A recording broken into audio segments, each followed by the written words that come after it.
Legends are not defined by their achievements. Legends are carved out of their struggles. Of course, we all know them because of their achievements, but it is the lessons of their journey which will inspire us, excite us to walk on the path of them. And I'm honored and enamored to have a special guest among all of us. Today's legend is somebody who can be easily called the architect of modern biosciences in India. He has dedicated his life as a scientist, as a researcher, as an established academician, and as an administrator of Nirma University's Biosciences department. And today he will be joining us shortly to discuss about his journey. But before I take you to him, let me tell you this. These legends were not built in a day. Like we say, Rome was not built in a day, neither Biotecnika. The same way, these legends had their journey. And their journey, it is very difficult to summarize in 30-40 minutes. We will try our best. We might miss out something. But if you have any specific questions for Dr. Sarat Dalai and his achievements, or how can he help you grow in your career, please comment below. Now, as head of Nirma University's Biosciences department, he has numerous achievements. But today, before we go into that, before we dive down into that, we will try to understand how he became what he is today. So, ladies and gentlemen, boys and girls, thank you so much for joining in today. Here we are with Dr. Sarat Dalai. Namaskar, sir. Hi. Thank you so much for joining us today for this session. Today's session is specially focused on your journey, sir. So let's start by asking you that question, which we always ask to our guests, and that is, please tell us about all the things which you faced through and reached where you are today. If you could summarize your struggles from start to end, that would be really great for us. Thank you. Thank you for asking that question. Coming to biotechnology, I would say it was kind of accidental, but probably it was designed. So I was doing my physics honors, so when I was studying in University.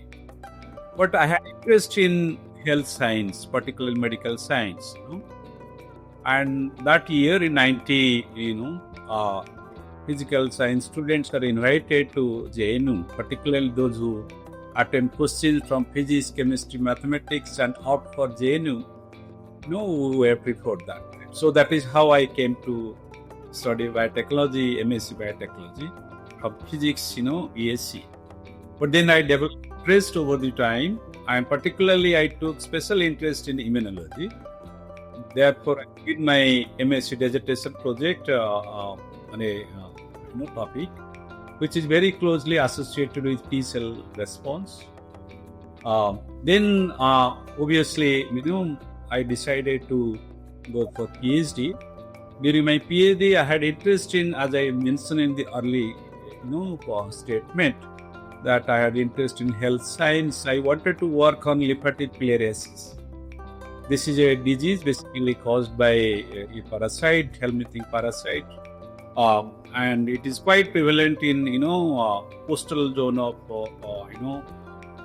Odisha, Bengal, southern part of India also. And quite debilitating disease. We wanted to understand whether there is any protective response involving this. So I wanted to study, how people, despite living in the endemic area, still protected from this parasite. And I wanted to, correlate in terms of immunological response. So that is how I started working on lymphatic filariasis. And then slowly I developed interest, in other infectious diseases, particularly viral diseases. This is when I went to National Institute of Health, one institute called NIAID, where I did my first postdoc in USA. And there I started working on herpes simplex virus, latency, reactivation, and particularly tried to understand how cytokines are playing role in pathogenesis, latency, and reactivation of the virus. I also got opportunity to work on vaccine, DNA vaccines. We are trying to make DNA vaccines against herpes simplex virus 2, which basically infect through genital routes. And then I moved to Johns Hopkins University School of Medicine, where I again, started working on the very basic immunology of CD4 T cell memory, trying to understand how memory T cells are developed, and particularly where they undergo some kind of a tolerance or quiescence. I spent several years there. I also did transgenic mice, trying to understand how T cells are developed, particularly focusing on autoimmune diseases. After spending several years as a research fellow there, then I thought of moving to more of translational immunology. So because I thought I have been working on basic immunology for a long time, I must do something which can directly benefit society. So this is where I got an opportunity at Walter Reed Army Institute of Research. Just like our DRDO, they have also similar organization. Here I worked on basically malaria vaccines, which is experimental vaccine till then. I was working on rodent model. I work for US military malaria vaccine development program. So this is, I developed keen interest on vaccine. Till then, I was talking about vaccines, but I never worked on vaccines. So I developed keen interest, and I wanted to integrate my basic knowledge of immunology and address the key questions, how to improve the efficacy of these vaccines. And malaria vaccine was a model system for me. So after working for almost 3 years, I came back to India. Of course, coming back to India also kind of accidental, you can say. I was already, permanent resident, about to become citizen, but then I was invited by the Director General of Nirma University. He said, if you're interested, you come here, you do your research, your teaching, and at the same time also develop R&D for our Institute of Science, which is basically life science program. So I thought, why? I was in early 40s. I said, why not when my country wants me? It's better that I come back and serve for younger people. Maybe a lot of ideas can be translated through them. Okay, so that's my whole idea. And I personally like teaching. I was working on bench for long years, almost 12 years after my PhD, but I did not have a formal experience, training in teaching, but I really like it. So incidentally, I was given to teach 2 courses of immunology, and because I had interest in vaccinology, I also, started teaching vaccinology. Till now also I'm doing, so I liked it. So doing research and teaching comes natural to me. And administration was also kind of given to me. I did not opt for it. I did not know that I would be becoming director of the institute. But then I was told that you should better lead, so that because main thrust of the institute is teaching and R&D, and therefore I could be the right person to lead the program. With quite a hesitation in the beginning, I thought, let us take this and see, probably things will work out, And I was assured that all the administrative, typical administrative help will be provided by the university. So I started with just a goodwill, I said, let us see, probably things will work out, Because I cannot give up my teaching, I cannot give up my research. At the same time, institute also has to run properly. So this is where I thought, while I have some skills, maybe mostly goodwill, I'll utilize the, intellects, available, resources available, even through many of my colleagues, So they are also quite talented in, various skills. So I have been basically utilizing their skills, and my goodwill, and many of my advisors who are actually helping sail through this journey. So this is how. But I remain focused. On my research interest, particularly immunology. Many people think I'm a vaccinologist. Some people think I'm a malaria guy. Lately, I have got into some cancer research, particularly because we have developed a molecule which can help it treat the solid tumors. Some people now think I'm doing a cancer research, and actually the people who have evaluated me from my early time, from my MSc time till now, they know I'm only an immunologist. I'm trying to address various problems which has immunological roots. So that is what is about me. Okay, wonderful. I like students, I care for their, growth, future. So anything, anything bad could happen, I'd be there, I would like to help my students, Of course, I have also gotten expectation from students. They have to meet that expectation, which is for their betterment. But I never work like a typical, administrator. I'm more like a teacher. My door is always open to my students. Right. So, sir, you had an established career in USA. You were about to get a citizenship there and a very good life. You left all of that. You came to India to serve the students in your own country. What exactly inspired you? What was going in your mind when you took that decision to leave USA, come to India, and sometimes what happens, probably it happens with most of the young people who stay relatively long time, maybe 8-10 years, So you have a life, but sometimes you feel, maybe there is some vacuum, and you feel, oh, your country has done so much for you. Are you not supposed to reach and this will happen sometimes when you are, at times you are very emotionally at a low level, and you recall your family, your people in society, how your teachers have contributed their time and their efforts, given to, so then we think, why not, we, also, we don't want to become Gandhi or Nehru, but we can contribute in our own ways. Yeah. So we just want to contribute our own way.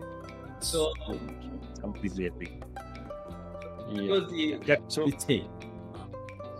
Right. So you have headed a lot of organizations in the past, and now that you're heading Nirma University's Biosciences department, my question to you is, now this is a student-centric organization, student-focused organization, and also focused on research. How are you ensuring that Nirma University's child who is coming out into the biotech industry or pharma industry is different and better equipped than any other university? What is the strategy you and your team is following at Nirma University? So I would avoid answering question how we are different. To be honest, I would focus what we are doing. Probably it is up to students or other audience to understand whether we are different or not. Certainly. Is what I strongly believe that, and my goal is very, relatively defined. Each of my students, when they enter to university, Nirma University, or to that matter, wherever I, work as a teacher, I want any student, bioscience students, to be a best possible scientist, at the end of the, growth or career. But then what is required to make them from a bioscience student to a, so-called immature, it has to go through a step. The first thing, one has to understand that they must have a strong theoretical base, that knowledge. So, whichever scientist you look at, they have a strong theoretical base. Of course, they have motivation. Of course, they have a good teachers. They have come from a background where they have been taught. If you compare many universities, and in Gujarat particularly, if you find MSU is considered still best as a teaching university. They do also decent research because many have come out of that university who are very successful scientists. The reason is that they have a very good teacher. They have very good teaching system. Okay? And unless you have a strong theoretical base, students cannot think innovatively. That is the first. We don't ignore teaching. We say just by doing research, we can make great researchers. That is simply wrong. People criticize me for saying that. Simply that is not actually right. You have to have good teaching because that is where students start thinking. So it's not about, transferring only the information.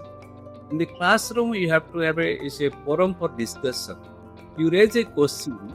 Even students raise a question to teachers, may not often able to answer, and teachers should admit that I do not know. And that is the beginning of new answer. You can engage students. They think, teacher also think. So you create a challenging environment in the classroom teaching, so that teacher has to think hard, students also think hard, they come up with. So that environment you have to create. So it's not about just only book knowledge, but even within that also you create avenues where new information will come out. Even old information will come out in a refined way. So that is the beginning of new questions you are raising, so the students now have opportunity to do the research. And then before getting into answering scientific questions, they have to also be skilled. They must learn basic techniques. So we have 3 programs: biotechnology, biochemistry, and microbiology. And before I joined, many times we have found that students will be taught, biotechnology students will be taught a particular techniques, biochemistry particular techniques, and microbiology. So I say nothing doing. Let all the students learn all possible technique that we can teach them, because that is what is required now. If you look at now pharma industry, so they don't want to distinguish students for microbiology, biochemistry, microbiology. They want to take students based on the skills. They want to take students. Other day, the president of R&D, Jadarchi, told me, he said, even if you do not teach much, even if you do not teach much technique, can you teach good theory to your students? We'll teach them rest of the things. That means they have the expectation. They want students to have a good knowledge, and whatever techniques they learn, they should learn properly so that they can grow. So this is what we have been focusing. We give them good theoretical base. So for teaching concern, whatever possible, basic minimum techniques they should learn. And during the dissertation time, they are also learn how to address scientific questions. Whether they are successful in doing all this experiment and getting the result they expect or not, but the journey they go through, that gives them actually training how to address scientific problems. So this is what we're focusing. And we help them in getting placement, but we become only a facilitator. We do not give them job, we only facilitate. And in fact, we have students who are having good skill, good theoretical base, they get jobs in industry. And many students, want to do research. Either the same year or subsequent year, they give entrance test or they get all the CSR net. Or many students also go abroad, but we actually train them so that they choose their career paths. And we do it very seriously. Right. So that was my next question actually, because many a times students, instead of focusing on learning the important nuances of the course, they start focusing on placement, whether I'll get a placement or not. So I understand that Gujarat is a hub of biotech and pharma companies, and you have very good tie-ups and collaborations for placements. But what is the strategy you are following currently to ensure that the students are industry ready? One thing you told me is telling them the right theory and helping them with framing the scientific questions during dissertation. What more are we doing to build the next generation of scientists of our country in Nirma University? So, when it comes to making students ready, because we have only 2 years in our hand and only one summer. Okay, during the summer, we encourage the students to go to the industry, preferably. 100% students may not end up in industry, but most of the students go to industry, do a summer internship that is almost 5-6 weeks, and that gives good exposure. And also we take them industry tour at least 1 or 2 times during their tenure or institute. They also visit industry. And now what we have done, we have a dissertation which is basically 6 months, last 6 months, and little bit in the 3rd semester. Per week they have to work for 8 to 10 hours in the 3rd semester. Otherwise 4th semester the complete dissertation. Then we have found that some students may not be interested in basic science research, but they are more interested in industry. we have also kept industry internship. At least 20% of students, those who are not really very keen on doing basic science research but want to go to industry, they also go there. And another category of students, they go to industry, do their dissertation, and after doing their dissertation, they get absorbed in industry because they like that, industry projects, all those things. So there are varieties of ways actually we, help the students, get either direct exposure to industry training, or at least they know what is expected. And some of the scientists from industry work with our faculty also. They take students, jointly and train them. So that actually helps them. But we force students. We only encourage. But the students, in past we have seen some students will go to industry. They will leave in 1 year. Okay, because they think the work is very monotonous. Research is much more attractive. But what I have been doing now, my colleagues are also doing, I said, if you are going to industry, at least spend 2 to 3 years. Because it's going to give you a very productive training, skill sets. Because later on, when you come back to industry, it will be difficult unless you have learned those. Let's say, now I'm thinking, why not I should work in industry? Because they're a lot more focused. But industry consider me because I have worked only in academics. Although many things I do which is relevant to industry, but industry thinks probably, no, I'm too hardware for academics, not to industry. So that is why I encourage my students, spend at least 2 years in industry. That is going to give a very good exposure. Later on, when you want to come back, it's going to be really helpful. So in a way, we are not creating, manpower for industry per se. But even if they are going for a short period, they really utilize it for their betterment.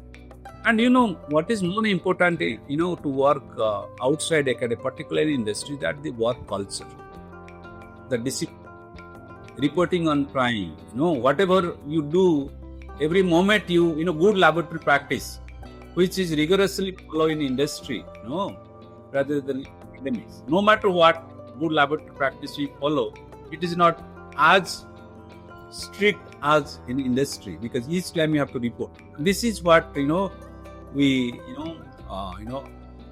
try to practice,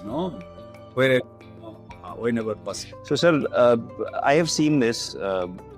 The most important part of obviously these degrees is research. And last time we were talking over the phone, you had mentioned about the research which you and your team is doing, and a lot of patents has also been granted. A lot of funding has also come through DBT, DST. If you could throw some light on that for our audience. So, okay. Actually, on patent side, we are, bit weak, and we are also, reason for that, because most of us have been trained in, research institutes, and we publishing a good paper, gives us maximum credit.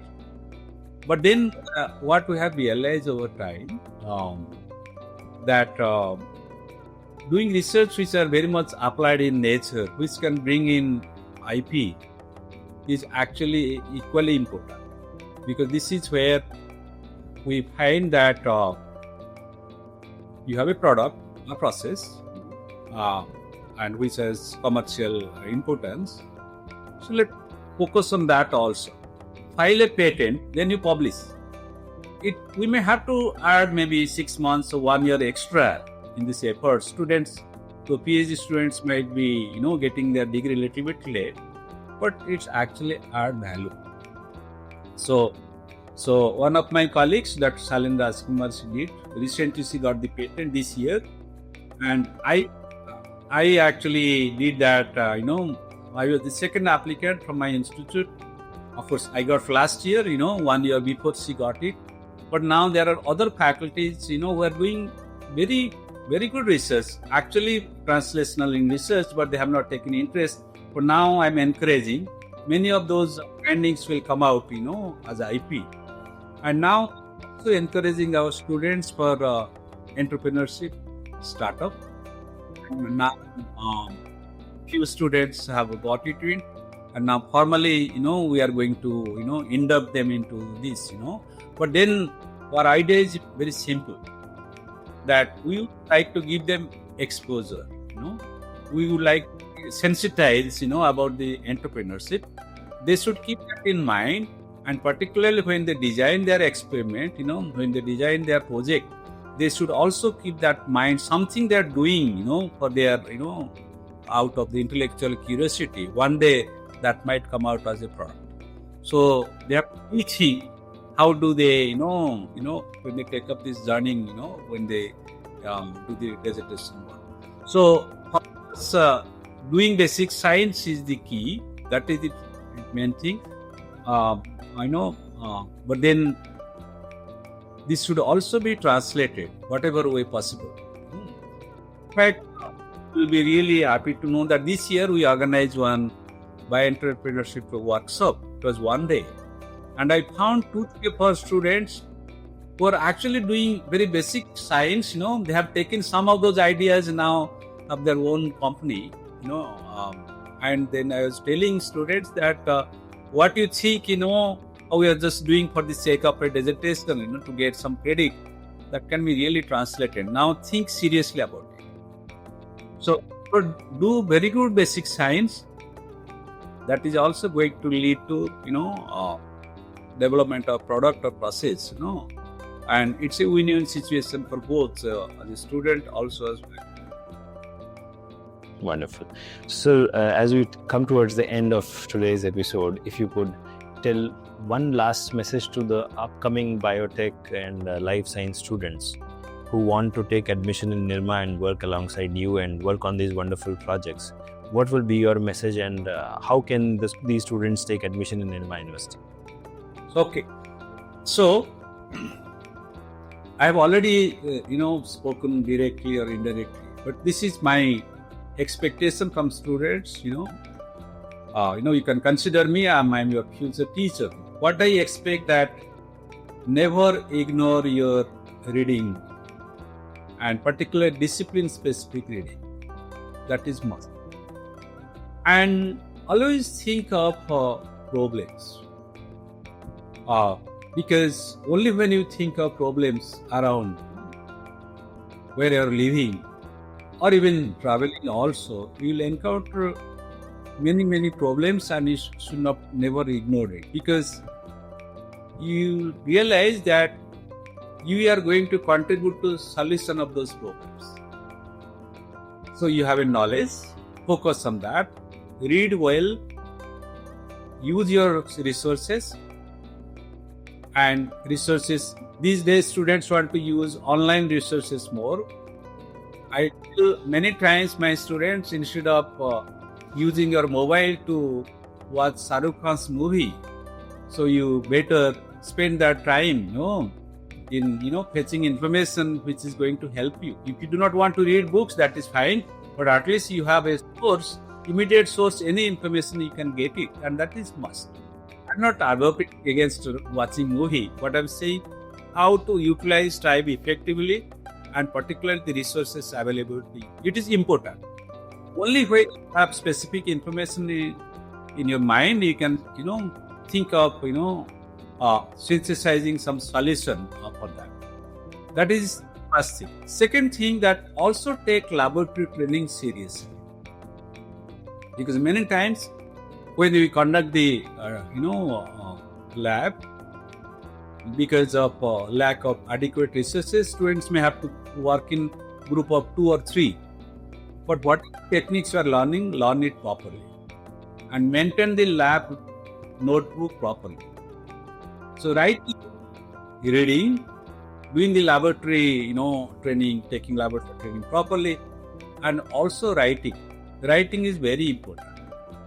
So many students fear, they think we are coming from vernacular background, but doesn't matter. If you keep writing, so you'll improve every day, and your fear for writing will go away. And that is what is extremely important. So reading, writing, investing well in laboratory training is key. And obviously, opportunity will be always there, and it has been always there. And whatever help you get, We are there to help. And this is what always notice, the students who are coming from, not a very, very good schooling, background. They also excel very well because they invest their time wisely in these 2 years. And we are there. Yes. And we have also a mentoring process. So we do mentoring both for academic purpose and otherwise also wherever required. But you will find that we really care. Whoever comes to us, we care for them. For us, student is student. Whether the student is coming from Gujarat University or Utkal University or Madras University, doesn't matter. For us, our goal is to make that students, better compared to he or she has. I think I wish to tell you this, that one of your student is a scientist in Biotecnika, and she joined us 10 years ago when she was your student. Her name is Mrs. Uthi Saha. Last webinar also she came specially to thank you, and she has told me today also to thank you and the organization Nirma University. She is today a renowned scientist in Biotecnika working on top-notch biochemistry research work. She has published many papers also along with us, and she has a patent pending. And all of this because her basics were strong, because she is a product of Nirma University. So I'm personally very proud of Nirma University and your leadership, Dr. Sarat Dalai sir. Thank you so much for joining. We have successfully concluded today's session, but this session would not be complete without telling our audience that legends don't walk the path. They build their own paths. One such legend was with us today, as you can see, Dr. Sarat Dalai sir. And if you want to learn from Dr. Sarat Dalai sir and his team, what kind of research they are doing, how can you become a successful researcher right inside the heart of biotech and pharma industry, and that is your Gujarat, then please join Nirma University's BSc or MSc programs, and the admissions are open right now. And thank you so much for watching Legends of Biotech, and thank you so much, sir, for joining us today. Thank you.